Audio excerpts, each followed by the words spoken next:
अस्सलाम वालेकुम students.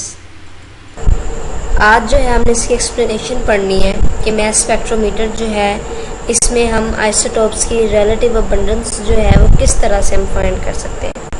Students, पिछले टॉपिक में हमने मास स्पेक्ट्रोमीटर के बारे में पढ़ा था। मैंने आपको इसका इंट्रोडक्शन बताया था, इसकी डेफिनेशन बताई थी, मास स्पेक्ट्रोमीटर है क्या, इसकी टाइप जो दो थी वो बताया था, ठीक है। और इसके अलावा हमने इसकी स्ट्रक्चर देखी थी कि जो इंस्ट्रूमेंट है किस टाइप का होता है। स्टूडेंट्स, एवरेज एटॉमिक मास है क्या?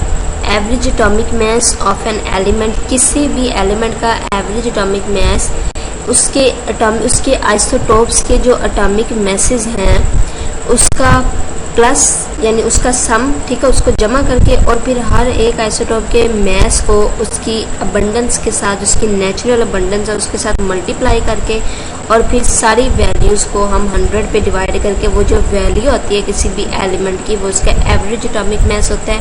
हम उसे एवरेज क्यों कहते हैं? क्योंकि हमने उसमें सारे आइसोटोप्स के एटॉमिक मैसेज लिए, उसके जितने आइसोटोप्स एग्जिस्ट करते हैं और उनको उनकी नेचुरल अबंडेंस के साथ हमने मल्टीप्लाई किया और फिर 100 के साथ हमने डिवाइड कर दिया, तो इसीलिए हम इसे कहते हैं ये क्या, ये एवरेज एटॉमिक मास उसका आ गया, ठीक है। अब देखिए आपकी बुक में एक एग्जाम्पल दी हुई है कि एक सैंपल में नियोन का जो आइसोटोप है, नियोन एलिमेंट का जो आइसोटोप है उसकी नेचुरल अबंडेंस जो है वो 90.92% है और नियोन 21 जो है उसकी अबंडेंस कितनी है, 0.26% है। नियोन 22 की अबंडेंस कितनी है, 8.826% है, ठीक है। तो इस तरह तीनों जो नियोन के आइसोटोप्स हैं उनकी नेचुरल अबंडेंस दी गई है, ठीक है। और फिर कहा गया है कि आप फाइंड करें फ्रैक्शनल एटॉमिक मास। अब जो आपका सिलेबस है वो मैंने आपको पहले इसके लेक्चर में बताया था, फर्स्ट ईयर के लेक्चर में, कि आपके सिलेबस में न्यूमेरिकल जो है वो लॉन्ग क्वेश्चन उसका आता है, ठीक है ना। न्यूमेरिकल जो है 4 मार्क्स का आता है, ये शॉर्ट क्वेश्चन में भी जो है वो न्यूमेरिकल पूछ लेते हैं, ठीक है। तो इस तरह ये जो न्यूमेरिकल है ये भी आपके पेपर में आ सकता है, ये इंपॉर्टेंट है। तो जैसे जैसे न्यूमेरिकल आपकी बुक में, चैप्टर में, एग्जाम्पल्स में आ रहे हैं या एक्सरसाइज में आ रहे हैं, हम वैसे वैसे करते जाएंगे, ठीक है। अब इसमें देखिए ये जो नियोन है, नियोन 20, इसकी अबंडेंस कितनी है, 90.92% है। नियोन जो 21 है उसकी अबंडेंस कितनी है, 0.26% है। नियोन 22 की अबंडेंस कितनी है, 8.826% है, ठीक है। तो इस तरह ये सारे जो हैं तीनों आइसोटोप्स की नेचुरल अबंडेंस दी गई है। अब हमने इसका क्या करना है, फ्रैक्शनल एटॉमिक मास या एवरेज एटॉमिक मास फाइंड करना है। किस तरह फाइंड करेंगे, तभी हमने इसकी डेफिनेशन में ही पढ़ा है कि एवरेज एटॉमिक मास किस तरह निकालते हैं, एटॉमिक मैसेज और उनको उनके नेचुरल अबंडेंस के साथ हम मल्टीप्लाई करके, ठीक है। और इस तरह जो है दूसरा जो इसके बाद आ गया, ठीक है ना, जो आइसोटोप जो है नियोन 21 है, तो 21 मल्टीप्लाई बाई इसकी नेचुरल अबंडेंस 0.26 है। उसके बाद तीसरा जो है वो कितना, 22, उसकी नेचुरल अबंडेंस कितनी है, 8.82 है, ठीक है। तो इस तरह हर आइसोटोप के एटॉमिक मास को उसकी नेचुरल अबंडेंस के साथ मल्टीप्लाई किया है, ठीक है। और इस तरह सारे को हमने क्या कर दिया, एटॉमिक मासेस को हमने प्लस कर दिया, उसका सम कर दिया, उसे 100 के साथ डिवाइड कर दिया। इस तरह जो वैल्यू आएगी एवरेज एटॉमिक मास की वो कितनी आएगी, 20.18 AMU एटॉमिक मास यूनिट आएगी।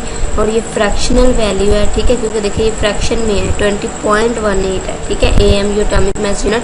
तो इस तरह हमने इसका एवरेज एटॉमिक मास निकाल लिया, ठीक है। तो इस तरह ये एग्जाम्पल आ जाएगी, तो आपने इसी तरह इसको क्या करना है, कैलकुलेट करना है। आप इसको सारे को कैलकुलेट जब करेंगे तो इसकी जो वैल्यू आएगी वो उतनी ही आएगी, 20.18 AMU, ठीक है। ये आपने अपनी नोटबुक में इसी तरह हल करना है। स्टूडेंट्स, आज के टॉपिक पे आपके इम्पोर्टेंट जो शॉर्ट क्वेश्चन बन रहे हैं, पहली तो इसकी डेफिनेशन जो आपने की है कि एवरेज एटॉमिक मास हम कहते हैं किसे, तो उसकी डेफिनेशन मैंने आपको बता दी है। एवरेज एटॉमिक मास मतलब कि हम एवरेज लेते हैं जितने भी आइसोटोप्स होते हैं, ठीक है, और उनको मल्टीप्लाई करते हैं उनकी नेचुरल अबंडेंस के साथ, इस तरह इसकी एवरेज वैल्यू हम निकालते हैं। दूसरा इसमें शॉर्ट क्वेश्चन बन रहा है, वाई एटॉमिक मैसेज है फ्रैक्शनल वैल्यू, कि जो एटॉमिक मास है, जैसे कि अभी हमने नियोन का जो अभी एग्जांपल सॉल्व किया है, इसमें इसकी फ्रैक्शनल वैल्यू आई है 20.18 AMU। तो इसकी फ्रैक्शनल वैल्यू क्यों आई है, क्योंकि हमने इसमें क्या किया है, उसका एवरेज निकाला है। इसमें जितने भी आइसोटोप्स थे उसके हमने एवरेज निकाला, तो इसलिए हम कहेंगे इसकी जो वैल्यू आई है वो कौन सी है, फ्रैक्शनल वैल्यू आई है। इसके बाद जो है थर्ड शॉर्ट क्वेश्चन कौन सा इसमें बन रहा है, no individual neon atom in this sample have atomic message of 20.18 कि कोई भी इंडिविजुअल नियोन एटम सैंपल में उसका मैस 20.18 नहीं होता। यानी कि इनफरादी तौर पे हम ये नहीं कह सकते नियोन 20 का AM जो U है यानी एटॉमिक मैस यूनिट जो है 20.18 एटॉमिक मैस है नियोन 20 जो है उसका, लेकिन हम ऐसे नहीं कह सकते। हम कहेंगे कि तीनों आइसोटोप्स का जो एटॉमिक मैस है एवरेज एटॉमिक मैस वो 20.18 है, किसी अकेले नियोन एटम का नहीं है बल्कि एवरेज वैल्यू है, ये फ्रैक्शनल वैल्यू है। तो इस तरह 3 इंपॉर्टेंट शॉर्ट क्वेश्चन बनते हैं। उसके अलावा आज हमने जो एग्जांपल किए ये इंपॉर्टेंट है, ये आप अपनी नोटबुक्स में करेंगे।